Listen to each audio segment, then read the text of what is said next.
दर्शकबिन नमस्ते। आज भदौ 13 गते भाद्र शुक्ल एकादशी शनिबार पत्र पत्रिकाहरू लिएर जनकपुरबाट प्रकाशित हुने पत्र पत्रिकाहरू लिएर तपाईहरू समक्ष उपस्थित भएका छौं। जनकपुरबाट प्रकाशित भएका पत्र पत्रिकाहरूले कुन कुन समाचारलाई प्राथमिकता दिएको छ, के समाचार छापेका छन्, यी विषयवस्तु लिएर तपाईहरू समक्ष उपस्थित भएका छौं। आज शनिबार भएको कारणले अधिकांश पत्र पत्रिकामा सम्पादकीय छैन भने विविध समाचारहरूको विश्लेषणहरू गरिएको अवस्था छ। जनकपुरबाट प्रकाशित हुने पत्र पत्रिका सँगसँगै एउटा कुरा के बुझ्नुपर्ने हो भने अहिले किसानहरूलाई सबभन्दा बढी मलको खादको समस्या देखिएको अवस्था छ। किसानहरू अहिले मल खाद नपाएर भौतरिरहेको अवस्था छन्। किसानको उत्पादन घट्ने सम्भावना देखिएको छ। धान खेतीमा रोग लागिसकेको अवस्थामा छ भने सरकारले, संघीय सरकारले प्रदेशका सचिवलाई सरुवा गरेको छ र सचिवको सरुवा गरेर मन्त्रीज्यूहरू अहिले गुनासोहरू पोख्दै हिँड्नु भएको छ। काम कसरी गर्ने यस्तो अवस्था रह्यो भने हामीले काम कसरी गर्ने, कृषि क्षेत्रको सुधार र आर्थिक उन्नतिको सवालमा कसरी काम गर्ने, किनभने सचिव नहुँदाखेरि धेरै जसो कामहरू प्रभावित भइरहेको अवस्था छ। अर्कोतर्फ कुरा गर्ने हो भने प्रदेश नम्बर 2 मा मृत्युको संख्या बढ़िरहेको छ। कोरोना संक्रमणको कारणले मृत्यु हुनेको संख्या बढ़िरहेको छ। आज थप 3 जना वीरगञ्जमा मृत्यु भएको छ। अन्य ठाउँमा पनि मृत्यु 1-2 जनाको आइरहेको कुरा छ भने यो संक्रमण बढ़िरहेको छ र मृत्यु हुने क्रम पनि बढ़िरहेको अवस्था छ। तर प्रदेशका सरकार भनौँ वा प्रदेशका जुन अस्पतालका सुविधा संरचनालाई बढाउनु पर्ने हो त्यसमा कमी देखिएको अवस्था छ। त्यो कमी भइरहेको अवस्था छ। अब लागौँ पत्र पत्रिकातर्फ। पत्र पत्रिकाको कुरा गर्ने हो भने जनकपुरबाट प्रकाशित हुने तराई टाइम्स पत्रिकाले नेपालमा शुक्रबारसम्म 71 जना सञ्चारकर्मीमा कोरोना संक्रमणको पुष्टि भनेर समाचार लेखेको छ भने देशभर शुक्रबारसम्म 827 जना कोरोना संक्रमित थपिए र सरुवा तत्काल फिर्ता लिन मन्त्री शाहको आग्रह। नेपालमा शुक्रबारसम्म 71 जना सञ्चारकर्मीको कोरोना पुष्टि सम्बन्धी समाचारमा नेपालमा शुक्रबारसम्म अवधिमा 71 जना सञ्चारकर्मी कोरोना संक्रमणको पुष्टि भएको छ। सञ्चारकर्मीको छाता संगठन संस्था नेपाल पत्रकार महासंघका अनुसार सुदूरपश्चिम बाहेक बाँकी 6 प्रदेशमा सञ्चारकर्मी समेत कोरोना संक्रमित भएका छन्। प्रदेश 1 मा 13 जना सञ्चारकर्मी कोरोना संक्रमित भएकोमा मोरङमा 12, उदयपुरमा 1 जना रहेका छन्। प्रदेश 2 मा 27 जना सञ्चारकर्मी संक्रमित भएकोमा धनुषामा 2, सप्तरीमा 3, सर्लाहीका 3, महोत्तरीका 1, पर्साका 13, बाराका 4 र रौतहटका 1 जना रहेका छन्। पत्रकार महासंघ शुक्रबार विज्ञप्ति निकालेर संक्रमणको उच्च जोखिम बीच फिल्डमा खटिने सञ्चारकर्मीहरूको निशुल्क पीसीआर परीक्षणको व्यवस्थाका साथै संक्रमित सबै पत्रकारहरूको उपचारको उचित व्यवस्था गर्न सरकारसँग माग गरेको अवस्था छ। अर्कोतर्फ देशभर शुक्रबारसम्म थप 927 जना कोरोना भाइरस संक्रमित थपिएका छन्। संक्रमितमा 593 पुरुष र 334 महिला रहेका छन्। शुक्रबार नियमित पत्रकार सम्मेलनमा स्वास्थ्य मन्त्रालयका प्रवक्ता डाक्टर जागेश्वर गौतमले 927 संक्रमित थपिएसँगै देशभर कुल संक्रमितको संख्या 36,456 पुगेको छ। अर्कोतर्फ सरुवा तात्काल फिर्ता लिन मन्त्री शाहको आग्रह भनेर छोटो अवधिमा सचिव सरुवा गर्ने प्रवृत्तिले प्रदेश सरकारको कामकाज नै प्रभावित भएको भन्दै भूमि व्यवस्था कृषि सहकारी मन्त्री शैलेन्द्र प्रसाद शाहले पछिल्लो पटक गरिएको सरुवा तात्काल फिर्ता लिन संघीय व्यवस्था तथा सामान्य प्रशासन मन्त्रीलाई आग्रह गर्नुभएको छ।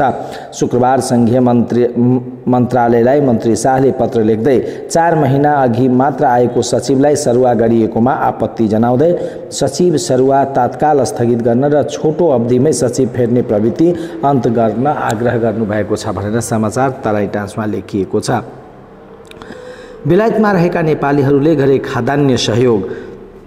बेलायतमा कोरोना महामारी र बाढी पहिरोका कारण समस्यामा परेका 597 परिवारलाई बेलायतमा रहेको नेपालीहरूले खाद्यान्न सहयोग गरेको छ। 16 जिल्लाका विपन्न परिवारलाई 20 लाख रुपियाँ बराबरको राहत वितरण गरेको छ। सोसाइटी अध्यक्ष धनबहादुर सार्कीले बताउनुभयो भनेर तराई टाइम्सको समाचार छ। त्यसैगरी निषेधाज्ञाको अर्को विकल्प नखोजिए व्यापारीहरू निषेधाज्ञाको अवज्ञा गर्न बाध्य हुने महासेठको चेतावनी भनेर समाचार लेखिएको छ। प्रशासन निषेधाज्ञाको अर्को विकल्प नखोजे व्यापारीहरू निषेधाज्ञाको अवज्ञा गर्न बाध्य हुने चेतावनी जनकपुर उद्योग वाणिज्य सङ्घका महासचिव जितेन्द्र महासेठले दिएका छन्। महासचिव महासेठले शुक्रबार जनकपुर धाममा एक व्यापारीलाई प्रहरी कुटपिट गरेको तथा केही व्यापारीले मोटरसाइकल जुलुस समेत निकालेको सन्दर्भमा कुराकानी गर्दै यहाँका व्यापारीहरू पनि निरन्तर निषेधाज्ञाले आजित भइसकेको भन्दै विकल्प खोज्न सुझाएका छन् भनेर समाचार तराई टाइम्समा छापिएको छ। पुजारीको हत्यालाई लिएर साझा विज्ञप्ति जारी गरी विरोध भनेर लेखिएको छ। समाचारमा विभिन्न 11वटा धार्मिक संस्थाले एक मन्दिरका पुजारीको हत्यालाई लिएर साझा विज्ञप्ति जारी गर्दै विरोध जनाएका छन् भने उप प्रधानमन्त्री पोखरेल र गृहमन्त्री थापा आइसोलेसनमा भनेर समाचार छ। उप प्रधान तथा रक्षा मन्त्री ईश्वर पोखरेल, गृहमन्त्री रामबहादुर थापा आइसोलेसनमा बसेका छन्। कोभिड-19 सङ्कट व्यवस्थापन केन्द्र सीसीएमसीका कार्यालय सहयोगीलाई सङ्क्रमण देखिएकोले दुवै नेता होम आइसोलेसनमा बसेको बताइएको छ। उप प्रधानमन्त्री सीसीएमका संयोजक छन् भने गृहमन्त्री थापा सदस्य। उनीहरू दुवैजना आइसोलेसनमा बसेपछि विवाद समाधानका लागि गठित कार्यदलले तयार पारेको प्रतिवेदनमाथि छलफल गर्न बोलाइएको शनिबारको नेकपा सचिवालय बैठक स्थगित भएको छ। त्यसैगरी बर्दिवासमा कोरोनाको परीक्षण सुरु शीर्षकको समाचारमा आफ्नै लगानीमा महोत्तरी बर्दिवास नगरपालिकाले शुक्रबारदेखि कोरोना भाइरसको परीक्षण सुरु गरेको छ। नगरपालिकाले अब आफैले आफ्नो नगर क्षेत्रभित्रका जनताका लागि आफ्नै लगानीमा RDT-PCR मसिन खरिद गरी कोभिड-19 को परीक्षण सुरु गरेको नगर प्रमुख विदुर कार्कीले बताउनुभयो भनेर शीर्षकको समाचार तराई टाइम्समा छापिएको छ।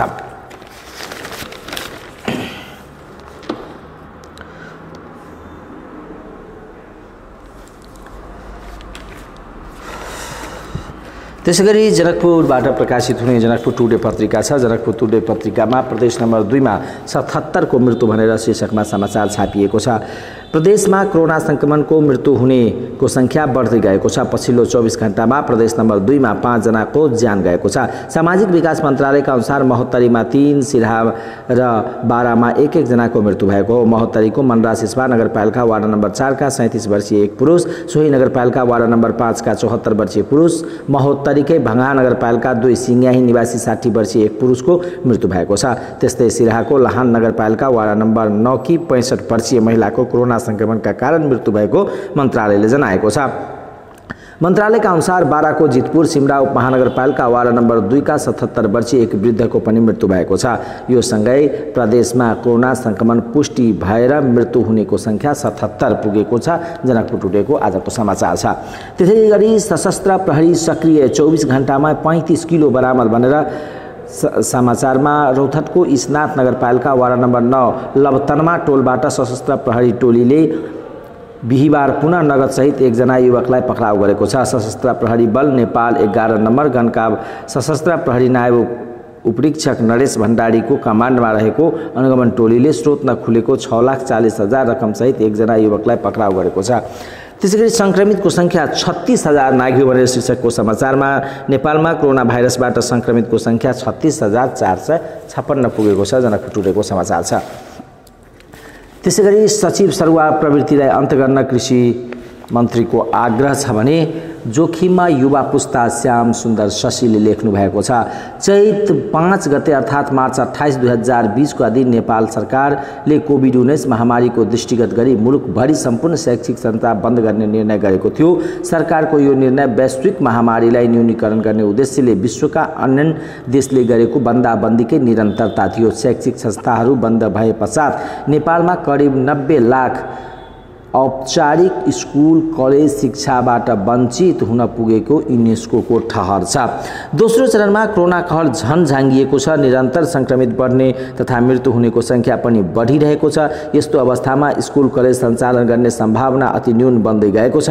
फेरि पर्व त्योहारको मौसम पनि सुरु भएको छ। यस्तो अवस्थामा घरमा बसेका सबै उमेर समूहका विद्यार्थीका लागि तीनै तहका सरकारले सकारात्मक योजना ल्याउनु आवश्यक देखिन्छ भने श्याम सुन्दर शशीले आज जनकपुर टुडे ब्लग शीर्षकमा जोखिममा युवा पुस्ता भनेर लेख्नु भएको छ।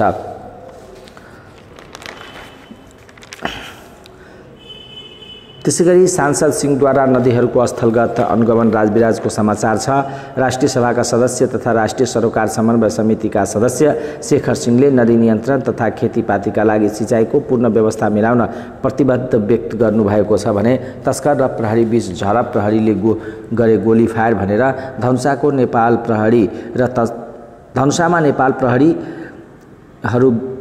प्रहरी र तस्करहरू बीच झडप भएको छ। शुक्रबार बेलुकी तस्कर र प्रहरी बीच झडप भएको बताइएको छ। जिल्ला प्रहरी कार्यालय धनुषाका अनुसार बेलुकी करिब 8 बजेको समयमा धनुषाको विदेह नगरपालिका वार्ड नम्बर 2 दुहवी गोबराही स्थित स्थानीय राजीव महासेठको घरमा छापामारी गरेपछि झडप भएको थियो भनेर शीर्षकमा समाचार छापिएको छ। जनकपुर टुडेमा त्यसैगरी मेयर पजियार कोरोना मुक्त भनेर लेखिएको छ। धनुषाको छिरेश्वरनाथ नगरपालिकाका मेयर योगेन्द्र पजियार कोरोना मुक्त भएका छन्। 15 दिनको होम आइसोलेसनमा बसेपछि उनी शुक्रबार कोरोना मुक्त भएको बताइएको छ। गत साउन 30 गते कोरोना संक्रमण पुष्टि भएपछि मेयर पजियार होम आइसोलेसनमै बसेका थिए। मेयर पजियार सहित कोरोना संक्रमण पुष्टि भएका उनका परिवारजन पनि कोरोनाबाट सुरक्षित रहेको जनाइएको छ। कोरोना संक्रमण मुक्त भएपछि आफू प्रति नगरवासी, देशवासी र विभिन्न व्यक्तिले स्वास्थ्य अवस्थाबारे चासो राख्ने र स्वास्थ्य लाभको कामना हुने सबैमा मेयर पजियारले धन्यवाद व्यक्त गर्नुभएको छ। त्यसैगरी क्लोथ बैंक धनुषाद्वारा एम्बुलेन्सको व्यवस्था भनेर लेखिएको समाचार छ। सामाजिक कार्यमा लागेका क्लोथ बैंक धनुषाको पहलमा एम्बुलेन्स अभावको समस्या समाधान भएको छ। बैंकको पहलमा धनुषाका प्रमुख जिल्ला अधिकारी प्रेम प्रसाद भट्टराई र एम्बुलेन्स चालक संघका उपस्थितिमा भएको बृहत छलफलको कोभिडको बिरामीहरूलाई बोक्न एम्बुलेन्स चालकहरू राजी भएका छन् भने समाचार लेखिएको छ। जनकपुर टुडे पत्रिकामा छ। त्यसैगरी कान्तिपुरको कुरा गर्ने हो भने स्वयंसेवामा पनि अवरोध भनेर शीर्षकमा समाचार लेखिएको छ। यो सुर्खेतको समाचार हो। डाक्टर गोविन्द केसीलाई प्रहरीले स्वयंसेवा अर्थात् बिरामीको उपचार गर्नबाट रोकिएको छ, त्यो समाचार छापिएको छ। सुदूरपश्चिमका 7 पहाडी जिल्लामा स्वयंसेवापछि कर्णालीका विकट गाउँ बस्तीमा पुगेका डाक्टर गोविन्द केसीलाई माथिको आदेश भन्दै स्थानीय प्रशासन र जनप्रतिनिधिहरूले बिरामीको उपचार गर्न ठाउँ ठाउँमा रोक लगाएका छन्। स्थानीय प्रशासनको अनुरोधमा सत्याग्रह एक साता पर सारेपछि डाक्टर गोविन्द केसी शुक्रबार बिहानै जुम्ला सदरमुकाम खलङ्गा बजारबाट गाउँतिर लागे। गुठी चौर गाउँपालिकाको स्वास्थ्य चौकीमा पुगेर स्थानीय स्वास्थ्यकर्मीसँग भालाकुसारी गर्दै थिए। बिहान 10:30 बजेतिर हातको औँला काटिएको एक महिला आइन्। हात जोड्ने विशेषज्ञ डाक्टर केसी उनको उपचारमा अघि सरे, तर स्वास्थ्य चौकी इन्चार्जले उनलाई रोक्ने भने हजुरलाई उपचार गर्न नदिनु भन्ने प्रमुख प्रशासकीय सरको आदेश छ, हामीलाई अप्ठ्यारो नपार्दिनुहोला। सेवानिवृत्त भएपछि फागुनमा काठमाडौँ छाडेका डाक्टर केसी 2 महिनादेखि कर्णाली ग्रामीण इलाकामा स्वयंसेवा गरिरहेका छन्। यस्तो अवस्था छ हाम्रो देशको, जहाँ व्यक्ति स्वयंसेवा गर्न पनि पाइरहेको छैन अवस्था। अर्कोतर्फ रौतहटको समाचार छ। सीमा सिल भएकै बेला अभियुक्त कसरी उम्किए भनेर समाचार छ। रौतहटको माधवनारायण नगरपालिका 2 खेसराही स्टोल स्थित हनुमान मन्दिरका पुजारी 65 वर्षीय श्रीराम शाहको भदौ 3 गते राति करिब 9 बजे मन्दिर परिसरमै अज्ञात समूहले गोली हानी हत्या गर्यो। केही बेरमै जानकारी पाएका जिल्ला प्रहरी कार्यालयले छिमेकी जिल्ला समेत सर्कुलर गरेर हत्या खोज्न संयन्त्र परिचालन गर्यो, तर घटनाको 10 दिन बितिसक्दा पनि हत्याराको अत्तो पत्तो छैन। अनुसन्धानमा संलग्न स्रोतले हत्यामा 4 जना संलग्न भएको आशंका गरेको छ। उनीहरूसँग सम्पर्क रहेका 1 जनालाई प्रहरीले नियन्त्रणमा लिएको छ। फरार रहेका 4 जना हत्या गरेकै दिन भागेर भारत पुगिसकेको स्रोतको भनाइ छ भने त्यसैगरी 13 संक्रमित भनेर कोरोनाबाट संक्रमण शुक्रबार 13 जनाको मृत्यु भएको छ। संक्रमित 13 जनाको मृत्यु भएको छ भनेर र 3 मन्त्री र सेनापति क्वारेन्टाइनमा। छाउनी स्थित नेपाली सेनाको हाताभित्र रहेको कोभिड-19 सङ्कट व्यवस्थापन केन्द्र CCMCका सचिवालयमा कार्यरत एक कर्मचारीमा कोरोना संक्रमण देखिएपछि 3 मन्त्री र प्रधान सेनापति होम क्वारेन्टाइनमा बसेका छन्। केही दिनअघि सीसीएमसीको बैठकमा सहभागी उपप्रधान तथा रक्षा मन्त्री ईश्वर पोखरेल, गृहमन्त्री रामबहादुर थापा, स्वास्थ्य तथा जनसङ्ख्या मन्त्री भानुभक्त ढकाल, प्रधान सेनापति पूर्णचन्द्र थापा र सचिव महेन्द्र गुरागाई होम क्वारेन्टाइनमा बसेका छन्। नेपाली काङ्ग्रेसभित्र जुन सदस्यताको विवाद छ, समाचार लेखिएको छ। काङ्ग्रेसमा दुई थरीका सदस्यता छन्, साधारण र क्रियाशील। साधारण सदस्यता जो कोहीले सहजै पाउन सक्छ, त्यसका लागि कुनै अभिलेख पार्टीमा छैन। क्रियाशील सदस्यता पाउन चाहिँ विधानमै लामो मापदण्ड तोकिएको छ, तर कहिल्यै पालन भएको छैन। विधानको दफा 50 को दफा 6 मा महाधिवेशन हुनुभन्दा 6 महिना अगाडि सदस्यता वितरण र नवीकरण बन्द गर्नुपर्ने व्यवस्था छ। र नेताहरूको प्रतिक्रियाको कुरा गर्ने हो भने सदस्यता प्रणाली व्यवस्थित हुँदा गोलमाल गर्न पाइन्न, गोलमाल गर्न नपाएपछि आफू कमजोर भइन्छ भन्ने मानसिकता नेतृत्वमा देखिन्छ। शेखर कोइरालाले आफ्नो तर्क राख्नु भएको छ भने यसपटक क्रियाशील सदस्यता वितरणदेखि केन्द्रको गुट स्थानीय तहमा पुगेकोले समस्या बढेको छ, सुरेन्द्र पाण्डेले भन्नुभएको छ। त्यसैगरी प्रदेशको अधिकारमा निरन्तर अंकुश भनेर राजेश मिश्रले समाचार लेख्नु भएको छ। संविधानले प्रदेशलाई तोकेको अधिकार अभ्यासमा नआउँदै संघीय सरकारले त्यसमाथि अतिक्रमणको प्रयास थालेको छ। त्यसको पछिल्लो उदाहरण हो प्रदेश प्रहरी प्रशासन र शान्ति सुरक्षा र निजामती कर्मचारी प्रशासनमाथि संघको नजर। संघ केन्द्र सरकारले संघीय राजधानी काठमाडौँ उपत्यकाको शान्ति सुरक्षाको जिम्मेवारी आफू माथत राख्ने तयारी गरेको छ। त्यसका लागि संघीय संसदले बनाएको प्रहरी सम्बन्धी दुईवटा ऐनलाई कार्यान्वयनमा नआउँदै अध्यादेश मार्फत संशोधनको तयारी गरिएको छ भनेर समाचार छापिएको छ। त्यसैगरी नेकपाको बैठक 18 गतेसम्मका लागि स्थगित। कार्यदलले बुझाएको प्रतिवेदनबारे छलफल गर्न शनिबार बस्ने भनिएको नेकपाको सचिवालय बैठक स्थगित भएको छ भनेर समाचार कान्तिपुरले छापिएको कान्तिपुरको समाचार छ।